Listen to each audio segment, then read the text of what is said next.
자, 이번에는요. 선의를 베푼 이웃한테 반인륜적 범행을 저지른 이웃이 있는데 이거 어떻게 된 건가요, 장가희 기자? 네, 지난 7월에 있었던 일인데요. 한 남성이 같은 마을에 사는 이장님이 여성이거든요. 이 여성 이장님을 흉기로 찔러서 숨지게 한 혐의를 받고 있습니다. 이 여성 이장 50대인데요. 평소에 이 남성이 홀로 아들을 키우고 있어서 반찬도 챙겨주고 공적 지원을 받을 수 있게 도와주는 등 선의를 많이 베풀었다고 합니다. 예. 그런데 이 남성은 이걸 고마워하는 게 아니라 이 여성 이장을 갑자기 뒤에서 끌어안거나 이장 집 마당에 무단으로 들어가는 등 부적절한 행동을 일삼았다고 합니다. 여성 이장님으로서는 자신이 호의를 베풀었는데 이런 식으로 돌아오니까 얼마나 속상했겠습니까? 네. 그래서 이 남성을 피하기 시작했대요. 그러니까 이 남성이 지금 자신을 무시한다고 생각해서 범행을 저지르게 된 건데 남성은 범행을 저지른 후에 바로 인근 야산으로 도주를 했는데 당시에 폭우가 내렸고 경찰의 포위망이 좁혀오니까 2시간 만에 자수했습니다. 네, 참 황당한데 김은대 팀장님 일단은 이 남성이요.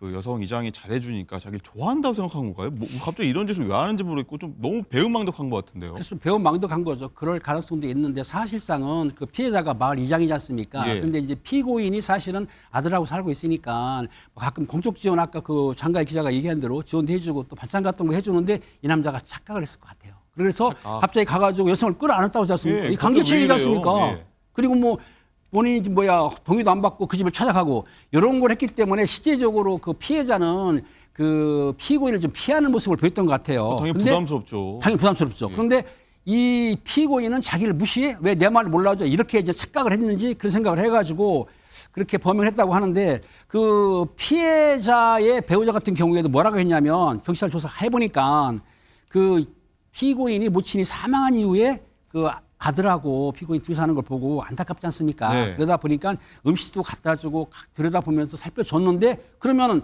호의를 베풀었으면 고마워하는데 불구하고 이렇게 무참하게 살한 것에 대해서는 아까 그 앵커님이 말씀하신 대로 배은망덕한 사람이죠. 배은망덕하다.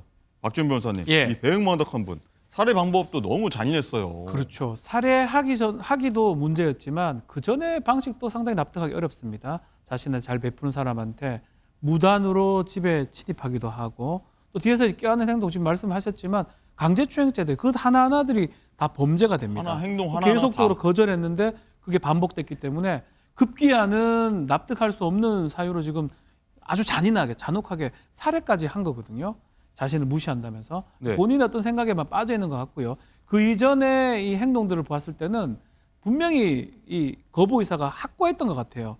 그럼에도 이장의 거부 의사 확고했는데 불구하고 본인 스스로의 어떤 망상에서 이 범죄를 저지른 것으로 보입니다. 네, 김은대 팀장님 일단은 피의자 이 A 씨가요, 이 공소 사실 부인까지 했던데 뭐 어떤 내용이길래 뭐 부인할 여지가 없을 것 같은데 부인했나요? 부인할 여지가 없는데 본인은 부인하고 있습니다. 이제 100% 부인은 아니고 살해 동기에 대해서 부인하고 있는데요. 예. 실제적으로 공소사실에서 뭐라고 돼 있냐면 그 B 씨가 그 피해자를 살해한 이유가 자기는 그 피해자가 주거지 자기 집하고 차량에 독성 물질을 뿌렸다는 거예요. 그리고 수돗물에 독극물을 넣어가지고 자기를 살해하려고 했다. 네. 이 착각인 것이죠. 그래서 범행을 저질렀다. 이 변명치고는 좀 황당하긴 한데요. 그래서 임상심리 평가를 해봤습니다. 했더니 피고인이 피해 망상증이 있기 때문에 그 피해 망상 때문에 범행을 저지르지 않았나 생각했는데 예.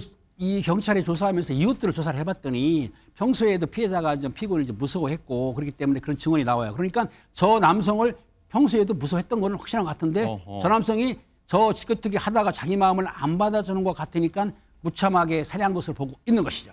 그런가요? 박준 변호사님 예. 일단은 재판부가 징역 30년 선고를 했는데 네. 보통 60대 그럼 고령들은 좀 형량을 좀 낮추는 경우가 그렇죠. 있지 않습니까? 예. 근데 30년은 좀 굉장히 중요한 것 같아요. 일단 살인죄가 뭐 사형, 무기 5년 이상의 징역에 처할 수 있는 그런 범죄긴 한데 30년이 선고가 됐습니다. 그 이유 중에 하나가 지금 100여 차례 흉기로 100여 차례. 찔렀습니다.